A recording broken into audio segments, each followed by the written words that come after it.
ఇక రుద్రాణి అయితే కిందకి వచ్చి ఇక అందరికీ అప్పు అరెస్ట్ అయ్యింది, తన జాబ్ పోయింది అని చెప్పేసరికి అందరూ కూడా షాక్ అవుతూ ఉంటారు. అవును, డబ్బులు తీసుకుంటూ ఉండగా దొరికిపోయింది, అందుకే తనని సస్పెండ్ చేశారు. దుగ్గిరాల కోడలు కొన్ని రోజుల్లో ఇక జైలు కోర్టులో కూడా సబ్మిట్ అవుతుంది, తనని జైల్లో కూడా వెళ్ళబోతుంది దుగ్గిరాల చిన్న కోడలు అని చెప్తూ ఉంటుంది. దాంతో రుద్రాణి మాటలకు అందరూ కూడా షాక్ అయ్యి తన వైపే చూస్తూ ఉంటారు. కళ్యాణ్ అయితే షాక్లో అలాగే చూస్తూ ఉండిపోతాడు. అపర్ణదేవికి కూడా ఏమీ అర్థం కాక అలాగే మౌనంగా ఉండిపోతూ ఉంటుంది. ఇక అక్కడికి వచ్చిన కావ్యని అయితే అదే విషయం అడుగుతూ ఉంటే, ఎవరో తనపై తప్పుడు నిందలు వేసి తనని ఇరికించారు, నేను తనని నిర్దోషిగా తీసుకువస్తాను అనేసి అందరికీ మాటిస్తూ ఉంటుంది.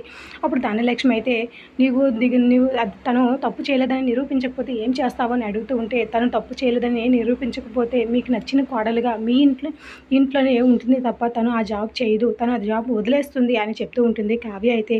ఇక కావ్య మాటలకి అప్పుకి బాధ కలిగిన ఏమీ మాట్లాడకుండా మౌనంగా ఉండిపోతుంది. తర్వాత తన గదిలోకి వెళ్ళి వెంటనే రామ్కి ఫోన్ చేసి ఇదే విషయం చెప్తూ ఉంటుంది. నా చెల్లిని ఎవరు తప్పుడు కేసులో ఇరికించి నన్ను జాబ్ పోయేలా చేశారు అని చెప్పి బాధపడుతూ ఉంటుంది. ఇక తనతో రామ్ అయితే ఒక్కసారిగా తనని అలా తప్పుడు కేసులో ఇరికించిన వాళ్ళు ఎవరైనా సరే వాళ్ళని మామూలుగా విడిచిపెట్టకూడదు, వాళ్ళకి అయితే ఇక తగిన శిక్ష పడేలా నేను చూసుకుంటాను, తను తప్పు చేయలేదని మనం నిరూపిద్దాము, మీరేం కంగారు పడకండి అనేసి భరోసా ఇస్తూ ఉంటాడు. దాంతో కావ్య అయితే అలాగా ఆలోచనలు పడుతూ ఉంటుంది. అవును, మా చెల్లి తప్పు చేయలేదని నిరూపించాలి అనేసి మనసులో అనుకుంటూ ఉంటుంది. రామ్ ధైర్యం చెప్తూ ఉంటాడు. ఇది రోజు latest promo. Like the video. Thanks for watching.